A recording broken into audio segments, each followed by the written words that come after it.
Madungog na ko? Madungog na, Dok. Good morning po. Good morning. Di na lang ko mag-earphone sa kay pero may problema sa earphones. Sige. So, let's start na lang. So, mag-start ta ani or gamay ra kay tanayin ra ta ka buok. Or na-busy ang uban kay tungod gaandam na. Hello. Pwede Hello? na ta mag-start siguro, Dok. Ako lang silang paapason. Sige. Let me try to record na lang sa. Recording in progress. Okay. Sige. I've shared. Pasensya kay ha kay ako mga bata kay murag online gihapon sila karon so kanang wa gyapon ko nakadaog og tap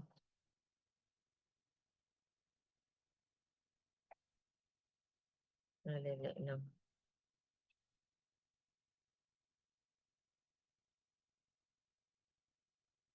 Ay lang ha.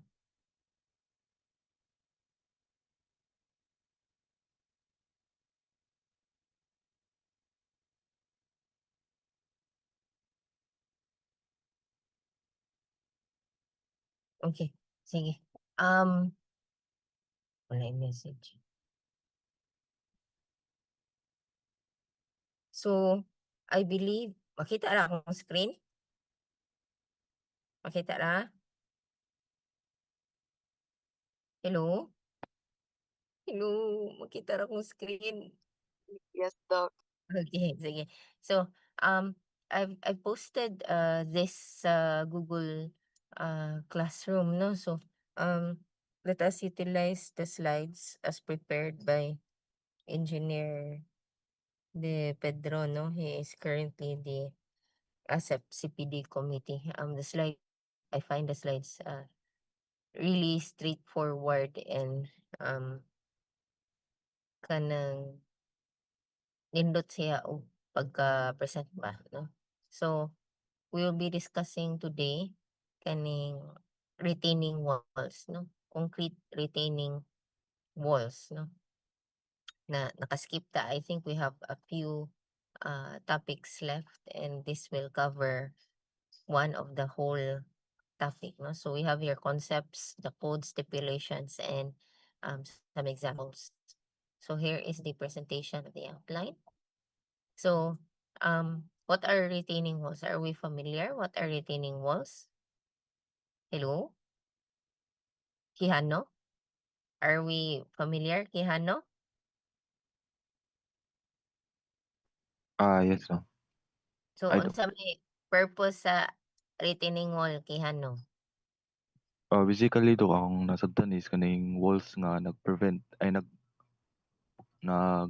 um nag-push back sa mga soils do. Okay. Sige. Thank you, Kihano. So, no, so partly, mga na siya pushback.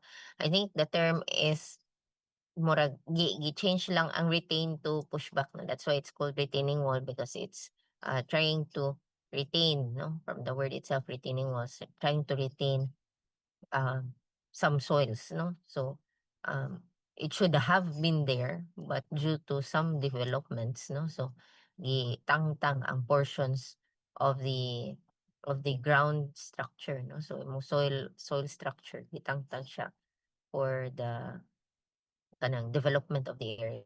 So let me just read. Structures constructed between grounds with different elevations to meet ground resistance against collapse. Now, this is defined by SAPLUQ on 2012. So basically, as you can see on the figures, here in the figures, here in the figures, there is obviously a change in elevation from the two ground levels. So this and this, here and here.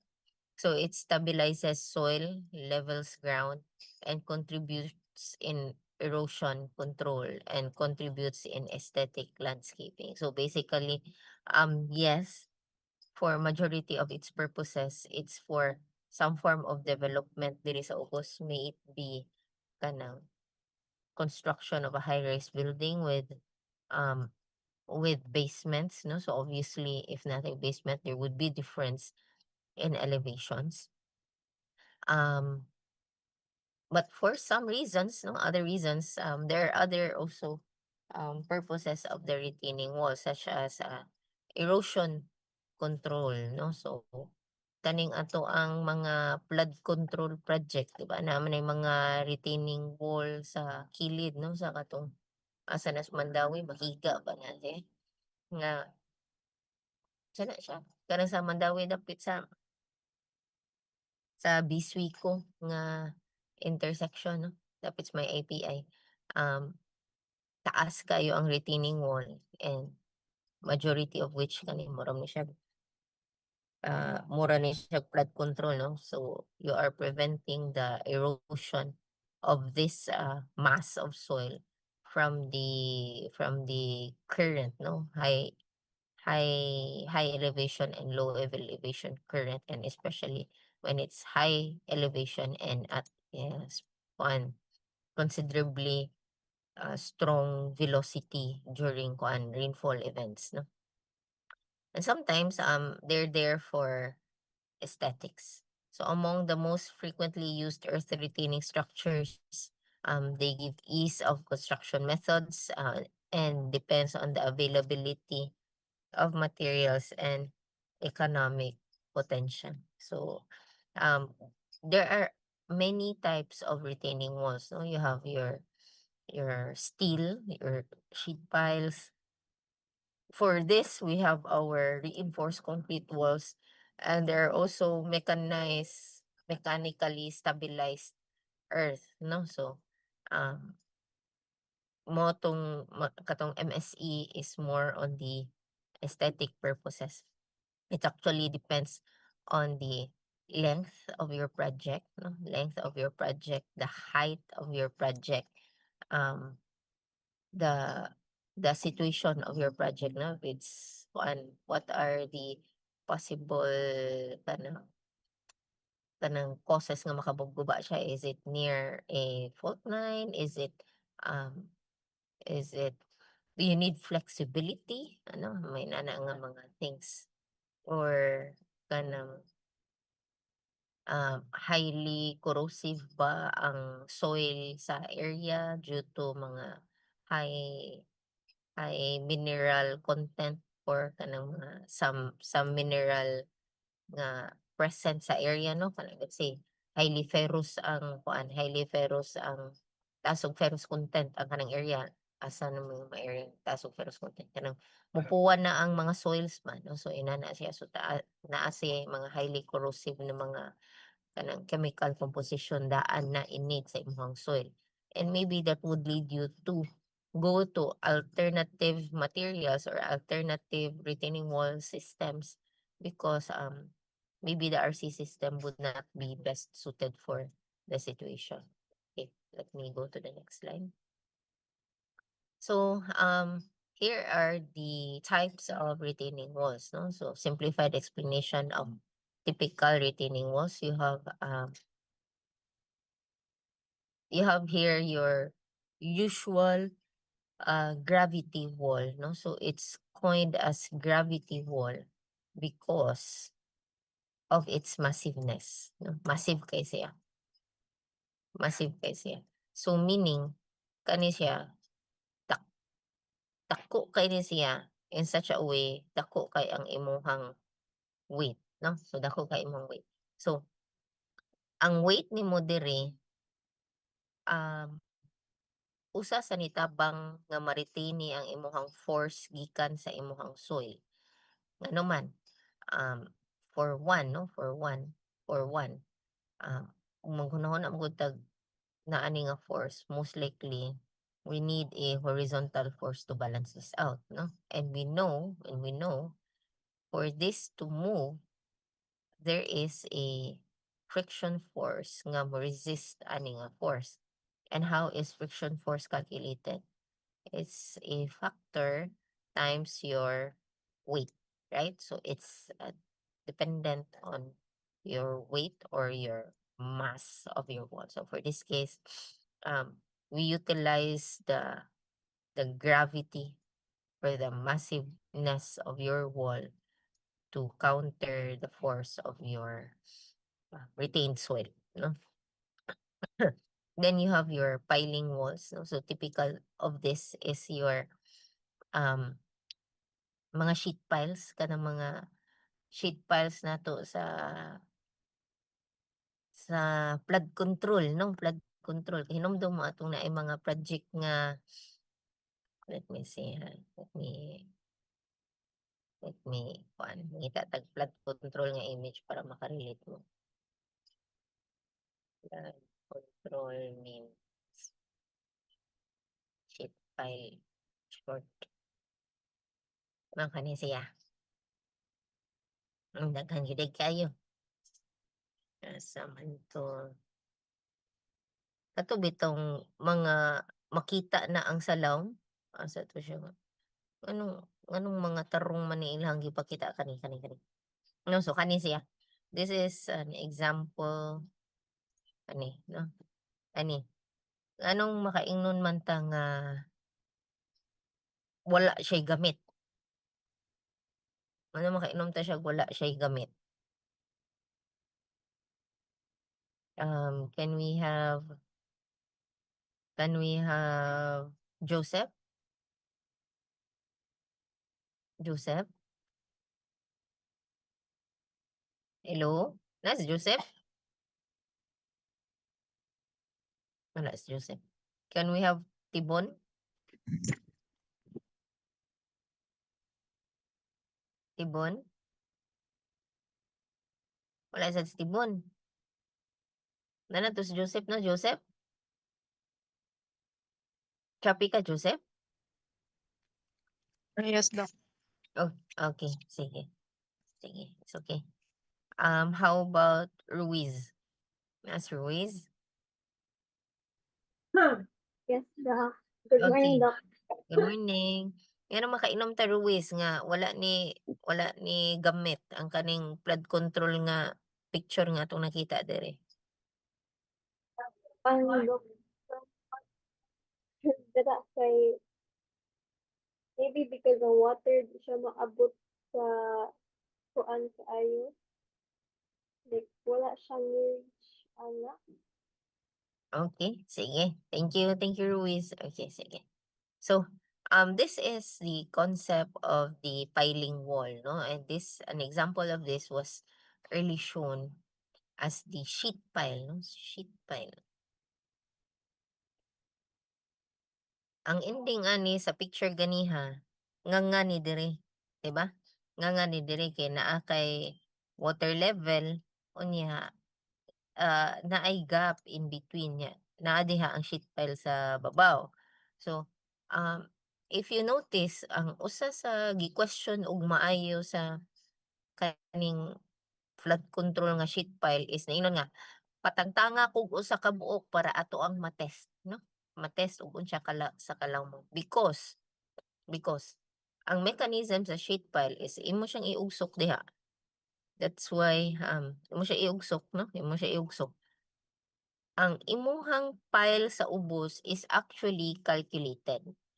Calculated ni imuhang length sa ubos in such a way nga this force, no? This is our passive force. This force would equate to the force that it is retaining, no? So would equate to the force diri.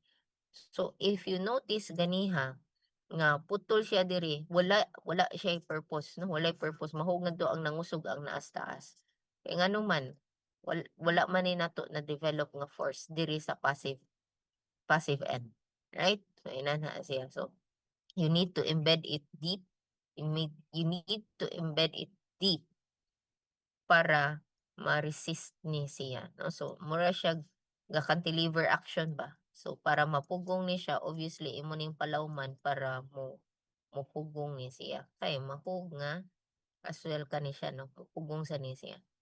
Kay mura man na siya inani ang porma. Moani siya. So naa kay action nga ni-resist ikan diri. Okay? Na kay action, sorry. Na kay action sad nga ni resist diri sa uwas. Okay? Wala na siya. So that's the piling wall. And then we have a cantilever wall. So this is more common. This is more common for residential buildings or kanang mga ubos lang nga mga ubos lang og height na mga walls, no? So kani siya, this is more common to dams, mga very massive structure nga government ang mga tak-iya, no? Mga kana siya dams, no? So kani siya very common for residential, mga perimeter lang na mga walls, no? Perimeter retaining walls. So you have this wall, ma'am, pareho lagi na siya ani. Mura lang siya pareho kadakon, pero actually this is more massive than this one. This is one na exage lang ni siya. So you have this cantilever part which would help counter this force. So you have these two gikan diri pareho sa gravity wall action, but then this is considerably small compared to this. Okay, kuan man ni siya, smaller weight compared to the gravity wall. However, these two are being helped by this one. So imagine kani siya would cause to push or rotate your wall. However, due to the weight itself nga naa sa babaw, due to the weight of the soil nga naa sa babaw, nitabang siya to resist the clockwise, for this case, the clockwise movement rotation of your wall, because it is resisted in part by the weight of the soil nga nisakay sa ato ang cantilever nga retaining wall. So inana siya. Right? Okay. So if I may ask, asa man dapita diri atong property? Is it side A or is it side B? Okay. Can I ask Wahing? Asa man ang ato ang property ani Wahing, sa side A or sa side B? Naas Wahing? Hello. Wahing. Naka Wahing. Good morning. Good morning. Good morning, Doc. Asa man dapita diri ato ang property Wahing? Naa sa side A or sa side B?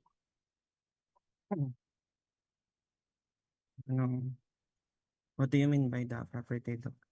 Og magtukod kog balay ba? Asa ko magtukod sa Ah. akong balay, sa A or sa B?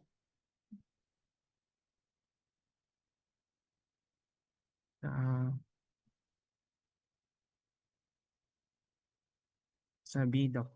Sa B. How about Parba? Asa man ta Parba? Sa A or sa B? Parba? Naas Parba?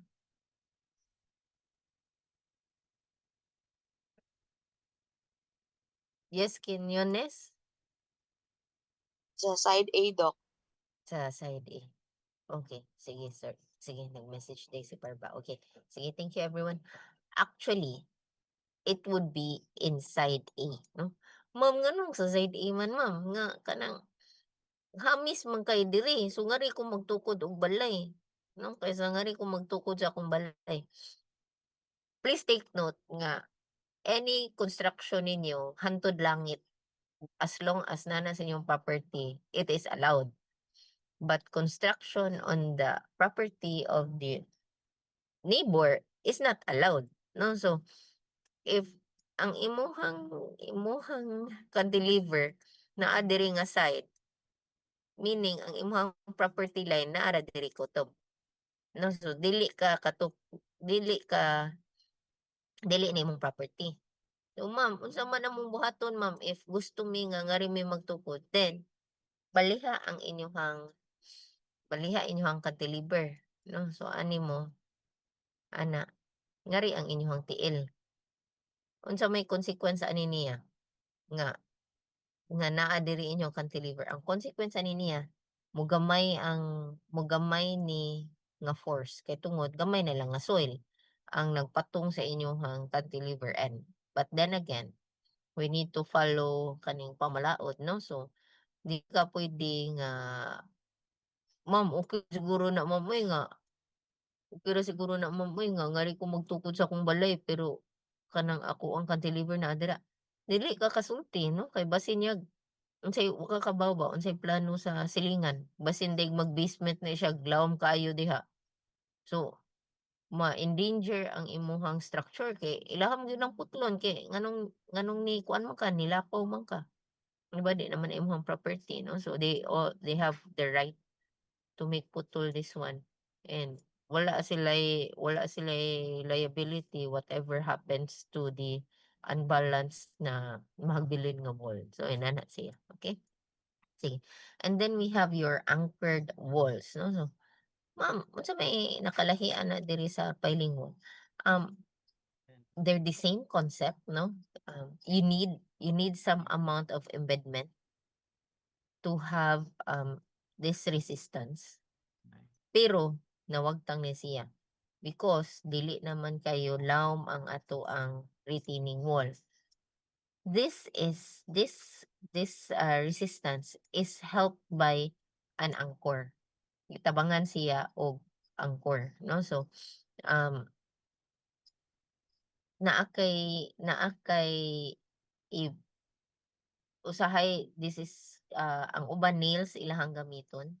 If these are nails ana ra na siya wala ni ang grouting sa tumoy, no? So that's anchor nails, but these are grouted anchors, no? So usually ang ako nahibaw-an they use rebars and they have this mechanism nga ilahan itusok diha itusok ang rebar then sa tumoy paburutan og grout, no? Paburutan og grout. Ang uban they use cement grout. Ang purpose ani mo bulb up na siya para naakay resistance, no? Naakay bearing ug iyahaning itud mangusog ni siya kay ug naakay ani nga porma if naakay bulb dito sa tumoy 10 minutes na lang. Please use the same link ha. And we'll end at 8 because I need to attend flag ceremony and sa Wednesday na to nga meeting we will extend up to 9, no? So mo nang gihatag nga arrangement ni Sir Orhan ako. So if you have that bulb, you have this force thread pushing your wall, so you will be developing frictional resistance sa face sa imuhang bulb as well as resistance along your reinforcement anchor. So inana siya nga mechanism. Ma'am, usa ra ba na siya kabuok? Excuse me. Usa ra ba na siya kabuok? Dili. Along the stretch, daghan na siya. It is calculated, dili na siya mata-mata. And sometimes when the wall is too high, it's only not one layer, dili na siya one layer. Posible na siya daghan na siya layer, no? So inani, it is calculated of course because this is a science, we're doing science, and the spacing between layers is also calculated because you have this mura siya na kay specified volume around your bulb para siya mahimong effective, no? Kay ug imo siyang iduol og maayo, then this volume of soil would overlap each other and thus results to a lesser effectiveness of your anchoring system, no, per anchor. So inana siya. Okay? So these are anchored walls. Ma'am, asa sa damong property ani? Most likely it would be inside A rather than inside B. Ma'am, gusto man ko nga riyan mo itakot. Yes, you could do this. Sa designs lately ni Papa, ang ihang gibuhat is if this is your property, ang previous manggo niya gibuhat is ako may ang sugoon design og sheet pile, no? Magbutang og sheet pile iuntop sa property which is which is hassle kay chances are kay tungod uyog siya nga system, uyog siya pagkatrabaho, matumpag yun ang perimeter wall sa imuhang silingan. Inana siya.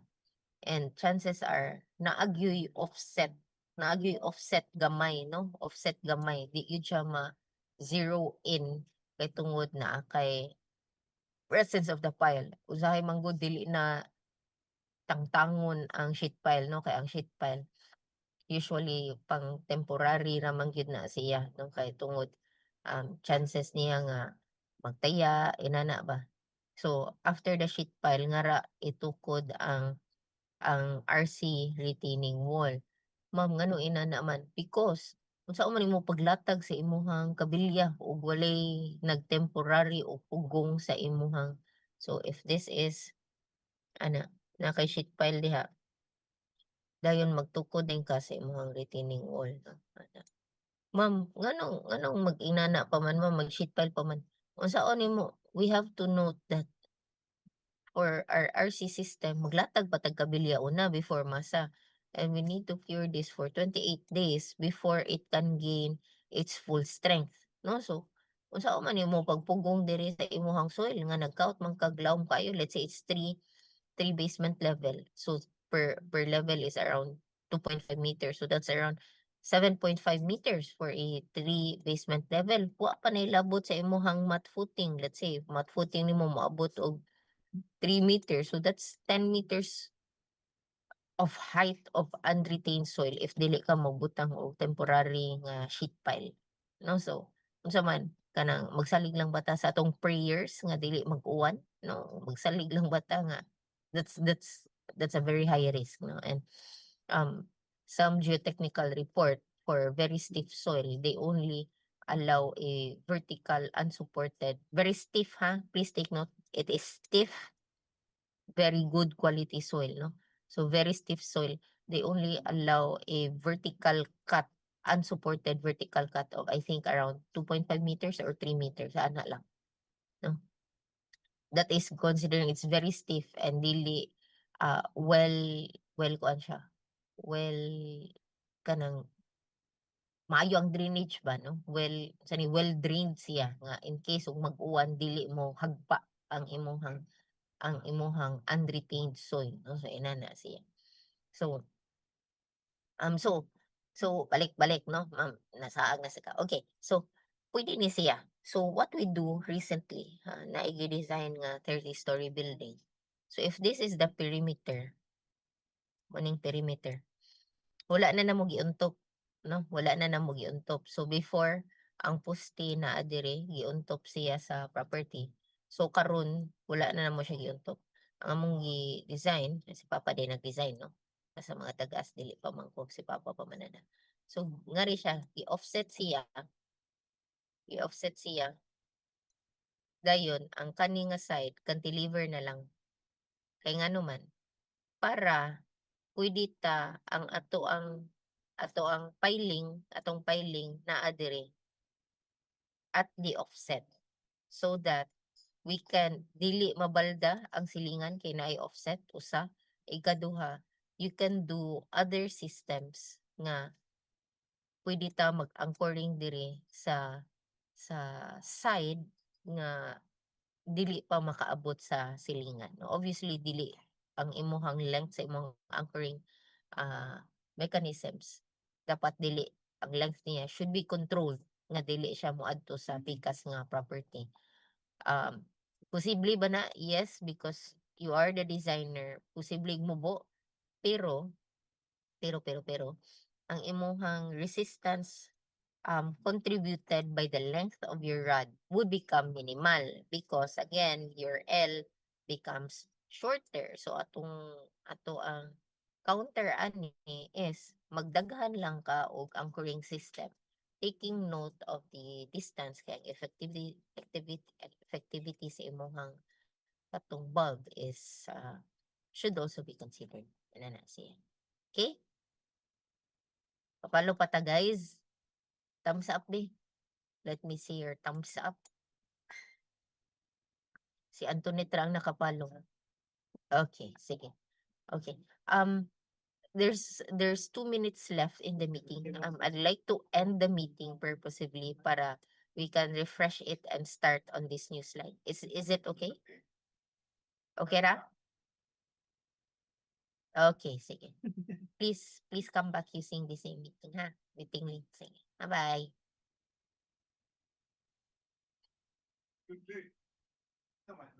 Recording stopped.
Okay.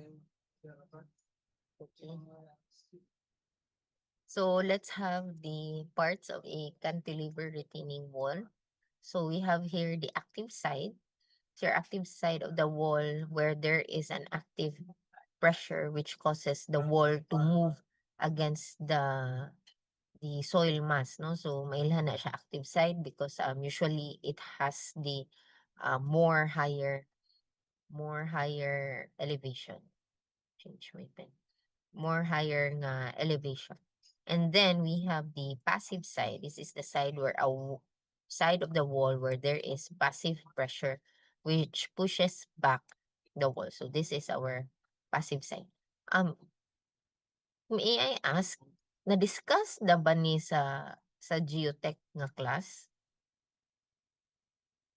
Antoinette, na-discuss na ba ni sa geotech nga class ang kaning active and passive?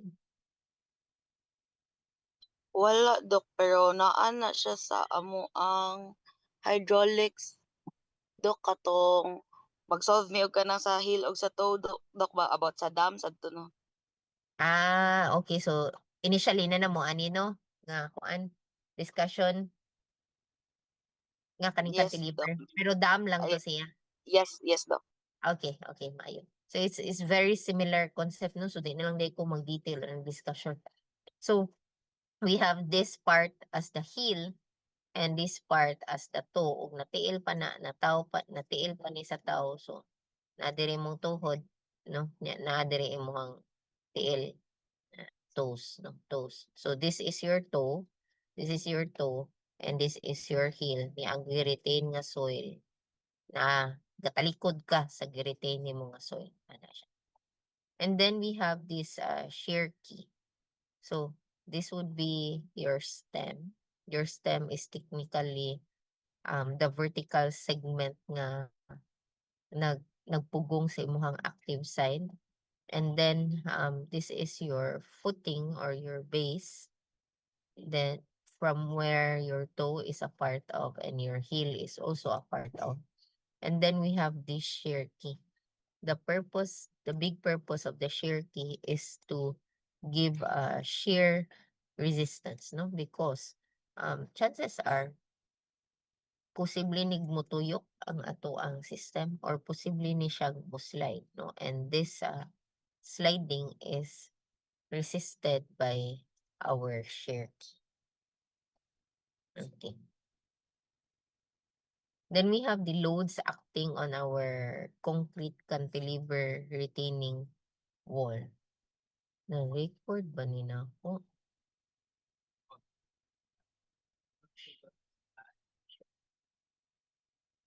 Apas ko. Aray, apas ko. Ako lang naman nun. So here are the loads acting on our cantilever retaining wall. So this is our backfill, no? So this is our backfill, and our backfill has a self weight. This is the footing base, and our footing base again has a self weight. The passive side also has a backfill and it has a self weight, and the stem also has a weight, no, obviously. And then we have this omega. This is your surcharge. Ma'am, unsa man ang surcharge? Surcharge is just another term for your anticipated ngano? Oh. This is the anticipated live load that will happen on your retained soil, no? So possibly it would be the height of the building or the weight of the building, or possibly sa ano ko rin, posible sa kanang mga parking slots na siya, no? So mo na siya. This omega should be anticipated by the designer, no? So anticipated na dan makita naman sa nas plano, no? Usually retaining walls are constructed in preparation of a much bigger development and should be accounted for already in the design of your retaining wall. So ina na siya.